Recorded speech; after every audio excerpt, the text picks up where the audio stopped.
Oh, let me tell you something. Busting makes me feel good.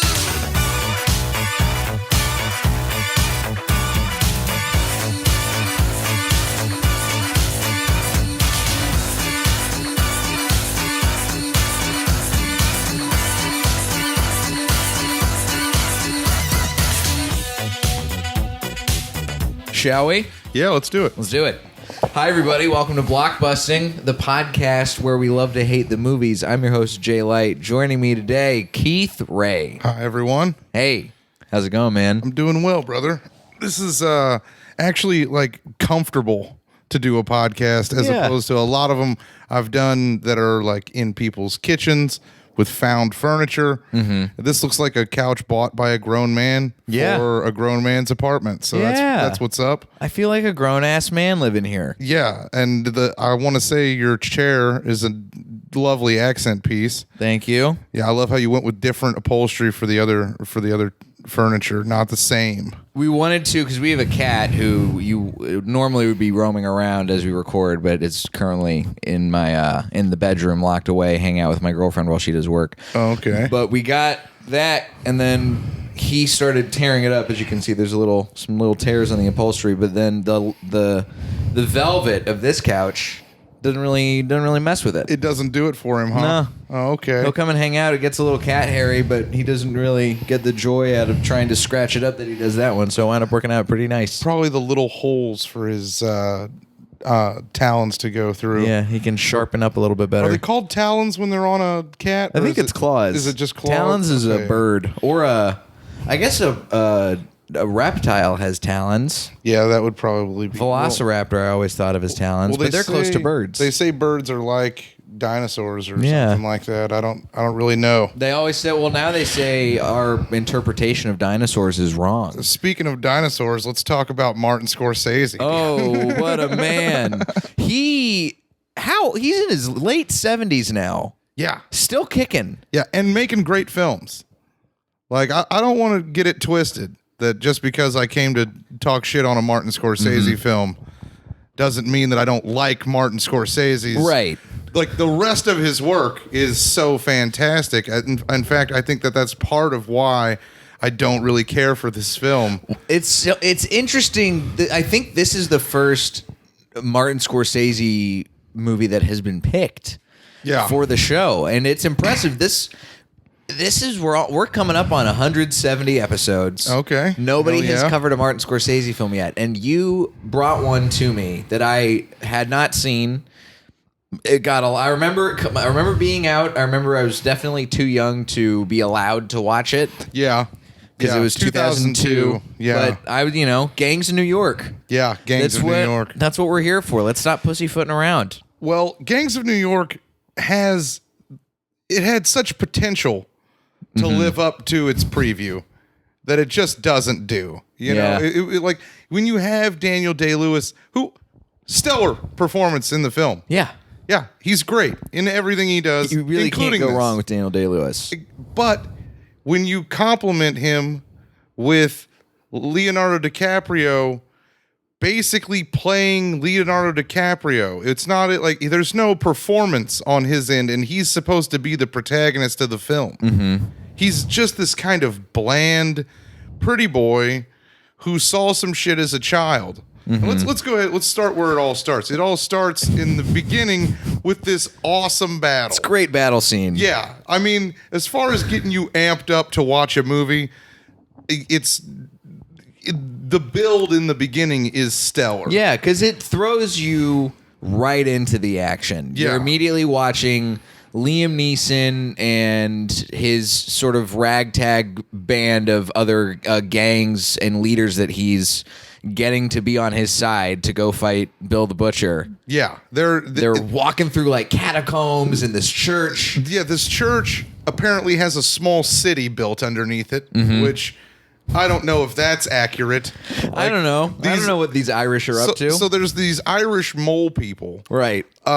In the beginning. And the set for that is, once again, stellar. Yeah. Which is going to be a problem later in the film. Because it's like they exacerbated all of their budget for sets in the catacombs of the church, which are like stories deep into the ground. They have to go. Not only do they go under the ground, they have hidden hatches further underneath the catacombs that they have to dig up and find ways to get inside. Yeah, it's as if these have been there for hundreds of years. Mm-hmm. Like the amount of time it would have taken for those catacombs to have been built doesn't really line up with how long the Irish settlers were in New York. Like they weren't there. We weren't in New York City, in Manhattan, in like 1492. Right. You know, that it's the process of human migration to the Americas from Europe and Africa and just and Asia, as you see in the film, which is inaccurate. There's no Chinese people in New York in the 1850s. There's a lot of stuff going on in this movie. They don't get there until the 1870s, which is after the final scene of the film. Mm-hmm. And so but who cares? Like, it was written as a fiction based on some real people who were doing the kinds of dirty shit that you see in the movie. Right. Back then. So what if the timeline's a little messy? It's more exciting this way. Yeah. You can kind of smash it all together and make a cool story. But that's the thing. This movie's really, it's beautiful to look at, and the story itself is compelling. I can't deny that. But there's too much. The setup is compelling. I don't know if the story's compelling. It's bookended well. Yeah, it's got this awesome scene at the end with the New York riots during the Civil War time. Mm-hmm. That is brutal and violent and says something about race relations in America and the bloodshed that and not even just race relations either. There's a lot of classist stuff going on in there too. Absolutely. But I mean, the majority of the victims of that riot were African Americans, and he honestly displays that. Mm-hmm. See, apparently all these Irish cats that came over to America in the 1800s resented having to compete for jobs with freed slaves. Right. And also resented the fact that they needed to go fight for said slaves' freedom, because that was like something that was compulsory at the time. Like, you get off the boat to America and you're in a Union Army. They immediately uniform. sign you up. You know, you get your citizenship papers, and then they immediately conscript you into the army. Yeah. As opposed to before, where you just get, old Boss Tweed showing up with bread and soup for you. No, now we got Uncle Sam. Well, not even Uncle Sam, because he didn't exist at the time. But he's, the military and the government are showing up. Hey, guess what? Welcome to America. Time for you to go fight the South. You just escaped death in your own country from not having food. We're going to send you into death. Yeah, and so I understand that resentment, but the resentment should have been towards the army, not former slaves and just black people in general, because there were people that were there were victims, black victims of those riots that weren't freed slaves. They were just free men. Well, they were talking about, I remember in that sequence at the very end where they are, it's all this stuff going on over telegraph reporting. Yeah. And they're talking about, they're going to the colored boarding houses. And then you see them pulling black dudes down the street, and then they're just lynching them and setting them on fire. And it's crazy. Yeah. It's a sequence that it's deeply affecting to watch all of that happen. And that was one of the accurate parts of the film. Mm-hmm. So you got to give credit where credit's due. The beginning fight sequence and the end riots were really awesome television. Right. Were great cinema. Yes. The entire story in between sucks fucking dog shit. And it's mostly because of Leonardo DiCaprio and Cameron Diaz just having is it Cameron Diaz? It's Cameron Diaz. It's Cameron Diaz. Yeah, somebody misspoke, or I was talking with a roommate about the movie because he's just seeing what I was doing today, and he said Gwyneth Paltrow. I was like, that's not really. I feel like Gwyneth Paltrow would have been even worse in this movie than Cameron Diaz, though. Yeah, because thank God they went with Cameron Diaz instead. Like, it would have been better to have a love interest with the crazy teeth lady. Yeah, and because out of nowhere in this desolate land of plain-faced fucking poor people, there's this supermodel thief. Right. And also your father, Leo he has this love interest with Cameron Diaz.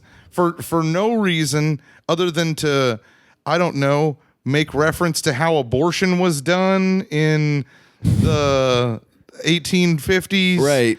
And how that made her use damaged goods or whatever because she had a scar on her belly. That's just one more thing to come on. Nobody cares about you having a scar when you look like that. Right. Oh man, this perfect 10 has one fucking thing. Scar that's covered up almost 95% of the time that she's ever out. I would lick that scar anytime. It's fine. But that's her cross to bear. Right. And she fucked both the people. She fucked Bill the Butcher and Leo's character. And also, why does he forget that he's the priest's son? Does he have no morals? What's so fucking hot about this scumbag bitch stealing out of people's pockets all day? She's a bad person. Mm-hmm. She's so bad that I think he falls for her because of how bad she is, which is not a great character trait for somebody who you want to be the protagonist of your story. Yeah. It's a weird... There is something that I was watching this last night, and first of all, my biggest complaint with it is that it's too long. Yeah, too long. It's way too long. You can cut out 30 to 45 minutes of this movie, and you have a more tight, compelling story. Well, you have less cheese too. Well, I think because most of that shit was soap opera-y, and the sets for outside are garbage. The when they're by the docks. It looks like it was done on Windows 98. Yeah. It looks like a bad computer or PC video game. It's one of those old Sega Genesis games where it was a bunch of, there's a killer on the loose and he had to choose the right thing, so the cop murdered the killer in time. It was like that. Exactly. It's very weird choose your own adventure a full video motion thing. It's like Grand Theft Auto 3. I would actually, I think a Grand Theft Auto version of this would be great. We already have, Red Dead Redemption's sort of in that realm, but that's Old West. I want to see some New York, Gangs of New York official tie-in. Just from the first scene, you get so amped for this time. Mm-hmm. Except for the fucking top hats. Also, that was one of the things I was thinking about this whole time. Fucking, I was like, if 100 slashes show up for this fight. Imagine how much more money they could have spent on acting classes for Leo and Cameron Diaz instead of if they hadn't spent so much money on goddamn top hats. Aged top hats. Top hats of made all to different look sizes and shapes. Fitting colors, fitting perfectly to all these gentlemen's heads. Mm-hmm. Yeah, they're all custom fit and aged to look like they've been weathered through 100 New York winters. Right, and not to mention they have their everyday top hats, and then they also have their battle top hats. Yeah, all look the same with the blue ribbon. Yeah, also the ribbons part, that's probably true, but. Also, all these gang outfits are probably true. It's their version of colors. There's nothing gangster about wearing a sash. Right. Or they turn it into a cummerbund almost kind of thing. Yeah. Now you got even Bill wearing, he stops wearing his top hat for the fights and wears that weird swimming cap looking thing. Yeah, it's like a do-rag. Yeah. There's something about how deranged Bill the Butcher is that there's so much about his character that works. Watching him You know, he never fixes his hair. It's always matted down and gross looking.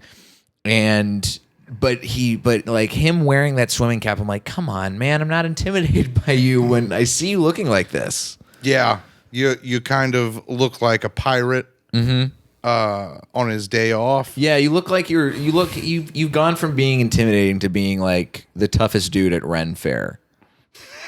You know, like I'm not scared of you. Yeah, at that point. Not at all. And also the like, thank goodness for the riot sequence, because the end battle is weak as shit. Right. It gets interrupted immediately by cannon fire, and then what happens? Bill just lays down and lets Leo stab him to death. Right. Like they're in kind of a haze for a moment, and when they come to, Bill just hands over New York to the fucking priest's son. I mean, what, out of admiration for his organizing skills? I don't understand.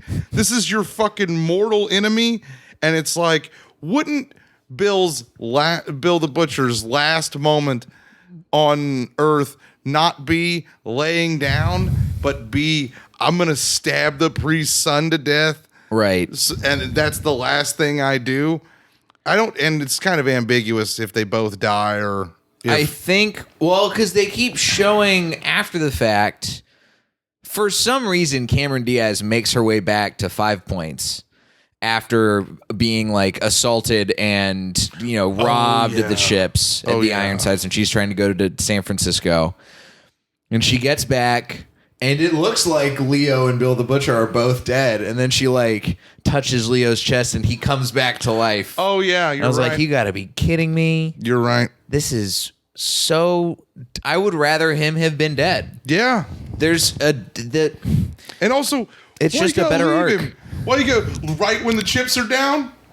This fucking selfish hoe. Like, I swear to God, it's like, she's such an unlikable character. Okay, so Bill is the only person who doesn't treat her like a big sack of rotten potatoes. Right. I'm just trying, like, I don't know. Yeah. Potato references. We're talking a lot of Irish folks. We're still allowed to make fun of white people, right? Yeah. And Irish people are white. That's what this whole movie is. Oh, man. This is back in the days when I've never heard so many Irish slurs thrown around in a movie. I didn't even really know there were that many. No. I just thought Mick was like the only one. No, we got Mick, we got Patty. Patty, though, Patty's a good one. I think they call them potato eaters at one point. Well, which is like low level, but it counts. Why are people hating on potatoes? That's the thing about racism against Irish people that I've never understood. Do you just prefer them cooked differently? Everybody eats potatoes. Maybe not at the time. Maybe not in New York. Really? So they were like, that was like weird to eat potatoes? I guess. I mean, look, Bill the Butcher's never eaten his steak with potatoes. He's always just eating the meat. Yeah, that's true. He's always just grilling it up.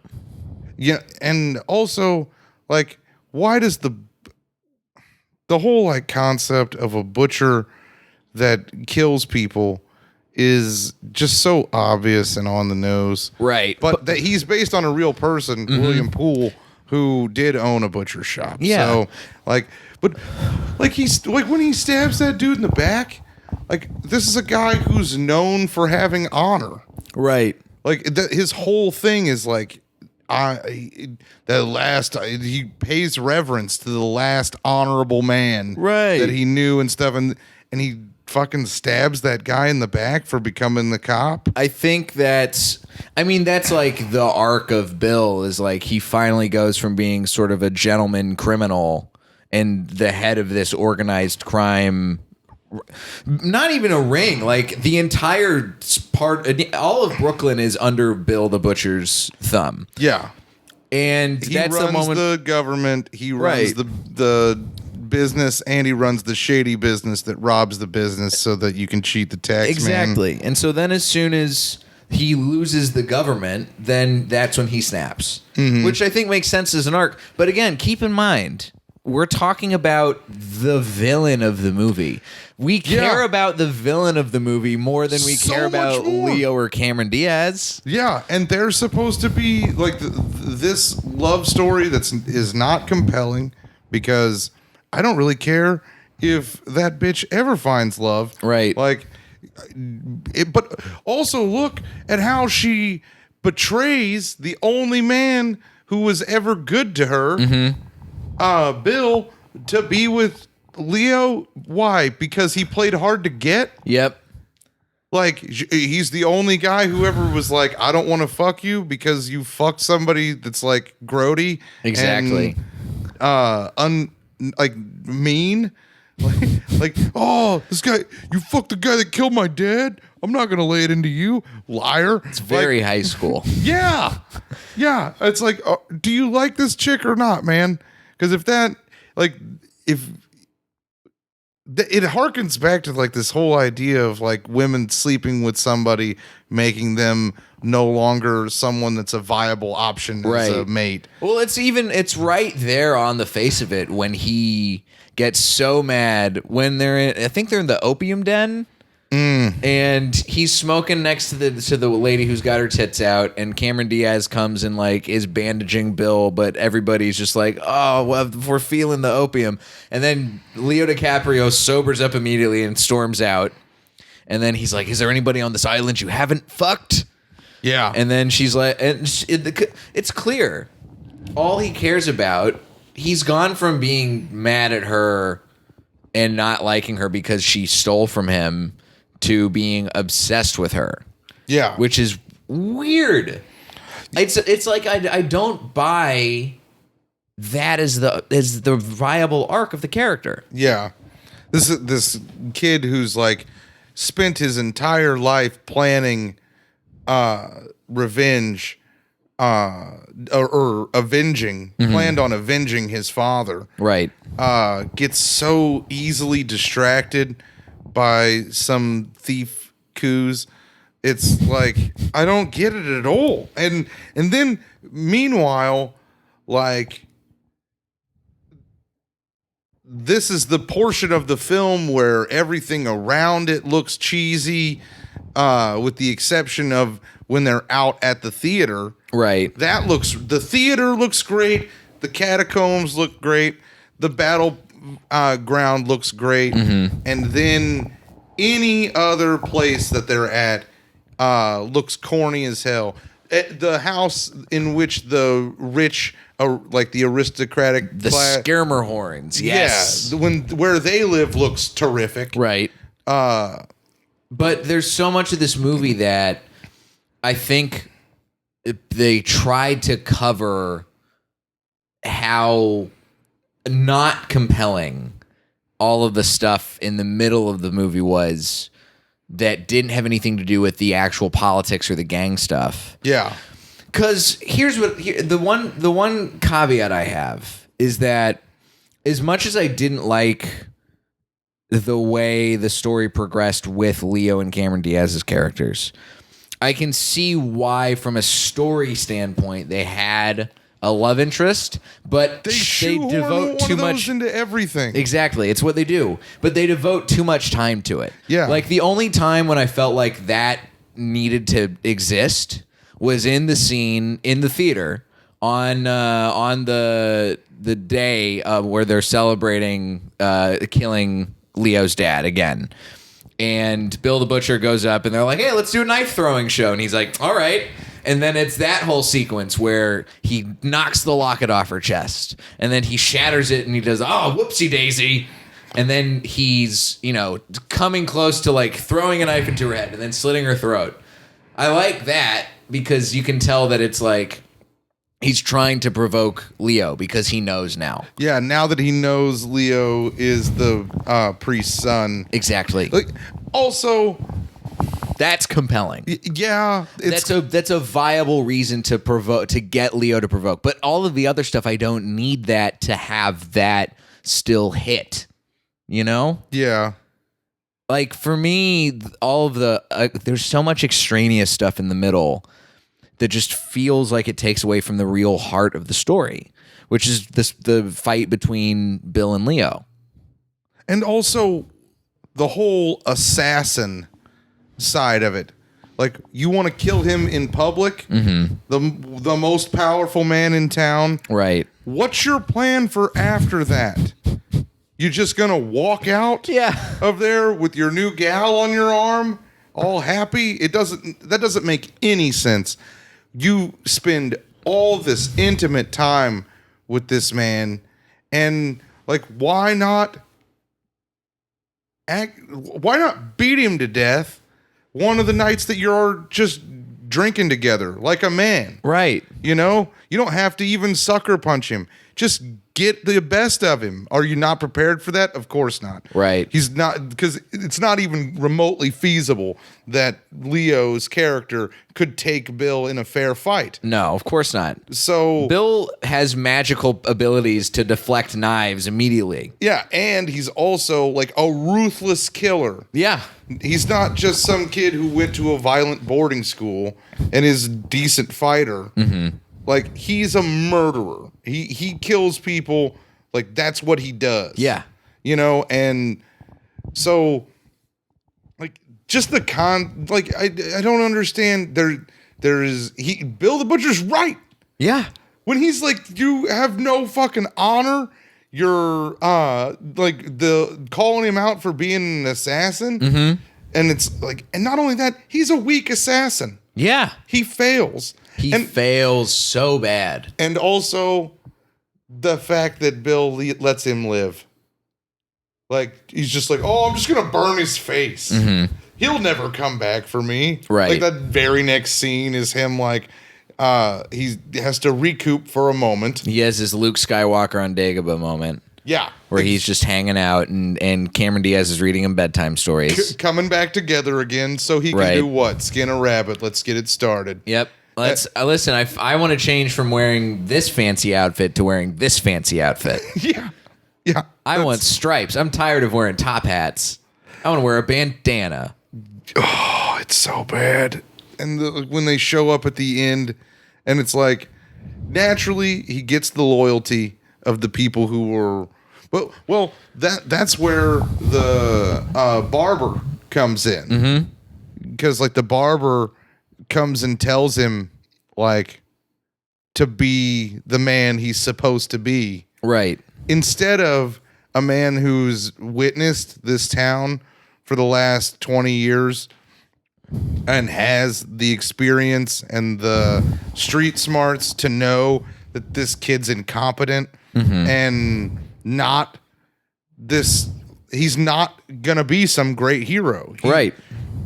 Which without the support of the sheriff, he definitely never would have been. Mm-hmm. But he decides to align himself with him out of loyalty to somebody who's been dead for 2 decades. Right. And kind of, you know, that whole, like, knock some sense into him scene, get him all pumped up for the real fight. Yeah. By reminding him that there's better things to be doing. Like, how deep cover do you have to be before you fucking do something? Right. Like, I know who you are and I know what you've been doing. What are you waiting for here, bro? Yeah, just make the fucking call, dude. Yeah. Take the shot. Save us. Yeah. Like, we're under this man's tyranny. I have such a conflicted opinion on this movie. It's so hard to rectify all of the good things and see all of the stuff that keeps this film clunky and makes it harder to watch and makes it the kind of movie that I can also... I'm not glued to the couch watching it for all 2.5 hours. I can get up and walk around. I can change the fucking cat litter. I can go... run the dishwasher. There is plenty of time for a cigarette break in this film. I wish... Here's I got a pitch. Okay. And there's no way that they would do this in 2002 just because of the climate of America. But this movie, if you didn't have Cameron Diaz as the love interest, ultimately, and you made Leo's friend Johnny secretly in love with Leo instead of secretly in love with Cameron Diaz. Ooh. And that's the motivation for why he goes and outs him to Bill the Butcher, because Leo rebuffs his advances. Way more interesting. Yeah, agreed. Because then you don't need all of the bullshit with him chasing Cameron Diaz all around town. But I don't want to lose this thought. I'm not dismissing your idea. I do think that would be good because as like the climate of today has shown, gotta have some gays in there. Gotta have some gays. If you don't have gays in your project, like, what are you in the Klan? You know what I mean? We will say Martin Scorsese ahead of his time. He put some sheehies in this, as they so eloquently put it. He did. But I think that was just an accuracy of the time. Yeah, of the time, of course. Back in the era when prostitution was completely unregulated and legal, and by legal I mean, like, if you just get locked up for the evening, there wasn't any of this 3 strikes rules and all the weird, like, permanent record shit. Right. Back then, so criminals kind of just went to jail and then got out of jail and went right back to being criminals because it's not really easy to keep track of all their crimes and things like that. Especially when you're a brand new person. If you tell somebody your name is John Smith now that you live in Lexington, Kentucky, right, they just believe you. Yeah. Leo got away with saying his name was Amsterdam. Yeah. My name's Amsterdam. Also, why would you pick Amsterdam of all the it's just this weird feline fucking name. It's weird, man. Yeah, you're just a weird cat. Leo's making weird choices. An Irish guy named after the capital of the Dutch. Yeah, that makes a lot of sense. Like, but also at the end, after the good bookmark. Oh, I was hoping you were going to bring this up. Oh my God! Like, so you have the fight in the beginning. It's terrific. You have the riots. Terrific. Yep. Then you have the fucking time lapse, which is just Martin Scorsese doing what all New Yorkers do, which is coming in a fucking rag for New York. It's just New fucking York. You know what that sequence said to me? What? First of all, Martin Scorsese loves New York enough to be like, you know what? The Twin Towers are a part of the New York skyline forever. They did not edit it out, which I appreciate. Well, I mean, I don't care that. They should have had it go to the Twin Towers being there and then them not being there. But the other thing is, and this is what made me so mad about that sequence, is doing something like that to cap off your grand epic story makes it feel like you're laughing at us and saying, hey, all that stuff you just watched doesn't matter because time passes and none of it matters. And so I'm going to remind you of that. Yeah. And I don't want to be reminded of that right now. That's true. It's kind of his way, I guess, of explaining how time goes on. But also, just why do people from New York just gush so hard over that? It's like, it's filthy. Yep. Like, I mean, I get that it's better than Iowa, like the whole state of Iowa. Right. But that's a pretty low bar. Yeah. And Iowa's not a hard one to clear. Yeah. You beat Iowa and Nebraska as places. Kansas, Idaho. Like, it's just as far as towns go, everybody there thinks that by virtue of birth, they have a master's degree. It's just full of the most arrogant, know-nothing people and with horrible taste. Right. Horrible taste. And they're, hey, I eat fucking tomato paste on bread with cheese 3 squares a day. I'm so much better than you fucking hicks with your garden you don't salad. got the fucking right water. Yeah. Oh. Yeah, it's fucking, their water's dirt. It's a third world country in America. Right. Like, that's what you see. Which Gangs of New York showed. But why didn't they show how it... I guess they did show that. But then they said, no, we've moved on past that. Yeah, they've moved on past that. But they haven't. Exactly. All they did was build some taller buildings. It's still a fucking dump. Right. It's weird. Hey, I I watched this movie, and I will. The one last thing that I want to bring up is a part that I hated.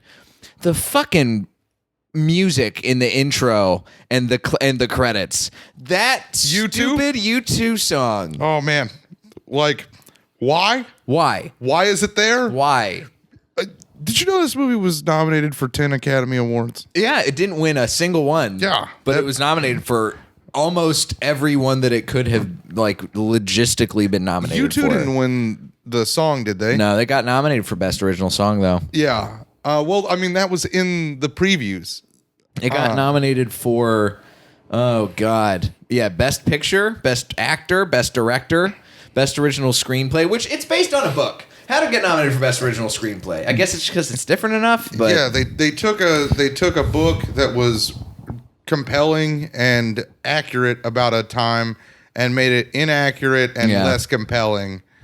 It's exactly what they did. Now, I get Best Actor if they're talking about Daniel Day-Lewis. Daniel Day. Okay. He's the guy. I mean, I get why he didn't win it that year because you have to take into account the project. Right. And the project just wasn't. And it breaks your heart because Scorsese's movies are all so iconic. You know, Casino. You're never going to hear Casino on this podcast. No, of course. There's no because I had someone bring up Goodfellas, but that's actually, you know what? Yeah, this is the second Scorsese. I had Goodfellas on. Somebody did Goodfellas as a bad film. They didn't like it, and they didn't think it was bad. They just didn't like it. Okay, they were too put off by the violence and misogyny. Oh, we'll talk. I mean, it's Stuart Thompson's episode. It's publicly available. We can talk off air about how ridiculous it is to be. Don't watch movies about mobsters from the fucking 50s if you want. Right. Especially not Martin Scorsese movies. Yeah. I guess I had Wolf of Wall Street. That's Martin Scorsese too. That was the first episode. I can't imagine a mobster from the 50s using any politically correct terms for any group of people. Right. That's the thing. I feel like if this movie were made now, they would have the gay relationship in, but also people would be like, oh my God, Daniel Day-Lewis says the N-word like 10 times in this movie. How dare he? I'd be like, what do you do? What? Come on, this is the 1860s. Yeah, you want it makes him sense. to say black? He wouldn't have said black. Yeah, he wouldn't have even said colored. Yeah, that didn't come around until the 1900s. But he's so good in his other films at depicting people that you can relate to. Mm-hmm. And one of the places where this film falls short is it's just so hard to see yourself in any of the people except for the peripheral people. Right. Any of the people, and it's not like guesswork where you want to be right about what's going to happen next. Right. You know, you can figure the end of this movie out. Mm-hmm. Watching it your first time. You're right. Like, oh, this movie's going to end with Leo killing the butcher. Of course. But it's the trip there that you don't have to be beat for beat on the money about. Like, yeah, if anybody thought he was going to succeed in the killing attempt, or I don't understand how anybody couldn't see point for point how this was gonna go. It just seemed so by the numbers. Right. That's exactly what it is. Whereas, and it's a shame. We're like your protagonist in Casino, you've got Robert De Niro, who's being cucked by this fucking pimp, and so you can either see yourself as the cuck or as the pimp, you know, because like guys live different lives, and oftentimes they revolve around the same woman. So like, it'll be something you could see happening in your own life. Mm-hmm. Where in the Gangs of New York do you see that in any of these characters? Where I don't see how people can relate to them. Yeah, you're not really relating to any of the decisions that they make. You're just relating to like what their goal is, which is to like for Leo to avenge the dad. Yeah. And you're pleased by the nostalgia factor of a more wild time in America. Right. And instead of the Wild West, this is the Wild East. And you like watching Daniel Day-Lewis be a great actor. Yeah. And play an insane person. You always believe him. Yeah. But you don't really believe anything else around him. Mm-hmm. Man. I couldn't suspend disbelief enough, I guess, for this film. That's fair. I see, like, I understand why some people might like it. You know, fans of softcore pornography must love this movie. Right. Guys who get their dick hard for Braveheart, who really love this movie. Yeah, for sure. They're just one scene film watchers. Like if you have a great fight scene, they'll be like, "This is a good movie." Yeah. Big fans of The Patriot. Yes. Are people who would like this movie. Which I did like The Patriot when I saw it as a child because I could imagine myself killing people with my dad.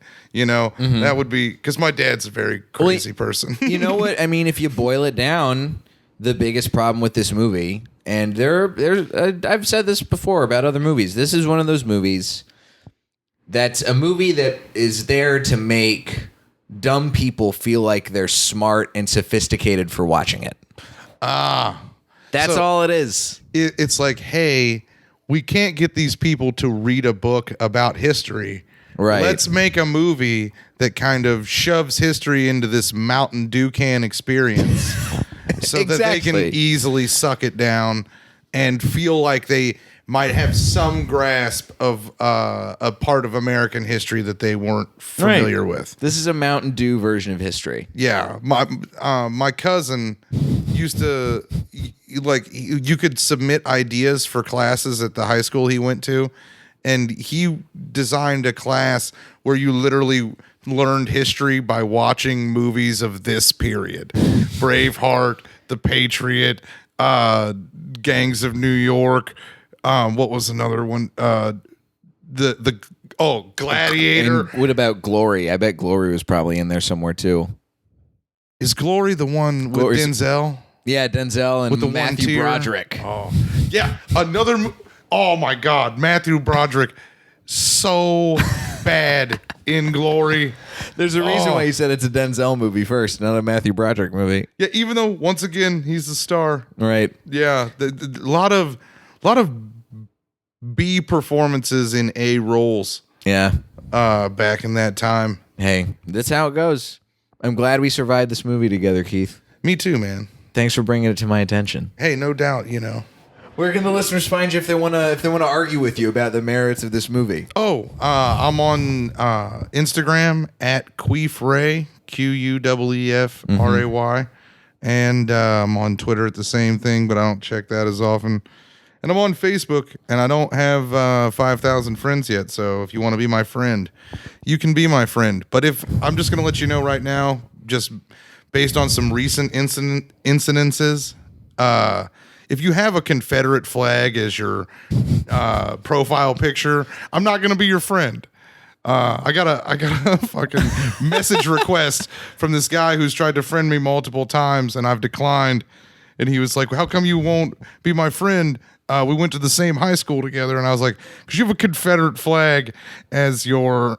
People can see like 6 of your friends if they go to your page. Right. And I don't want him to end up in the 6 friends. You don't want to be that MySpace top 8 where he's like, "Oh, this guy he's friends with the Confederate flag. Oh, yeah, I'm friends with... yikes. Yikes, Keith." It makes me look like I'm friends with the Confederate flag instead of this awful person who's apparently still very into it. Well, hey, you made the right call. Yeah, so just have a picture of your face. Get your face. Preferably not holding a microphone like every other person that sends me a friend request. Oh, good old comedy, people. You can find me at Diet J on Twitter and Instagram. jlightcomedy.com for show dates. I got some road work coming up in November, so keep your eyes peeled for that. I'm figuring out the dates. Is it true that your middle name is Crystal? No. It's my sister's name. Is it really? That would be so great. His sister's name was Crystal My dad's Light. name is Bud. My mom's name is Miller. Oh, and if you like the show, then tell a friend and join the Facebook group. You can click the link at the top of the show notes for that. And that's about it. This has been Blockbusting. And that's been Keith Ray. Thanks so much for having me, Jay. Thanks for being on, dude. This is Blockbusting. Go see something good for a change.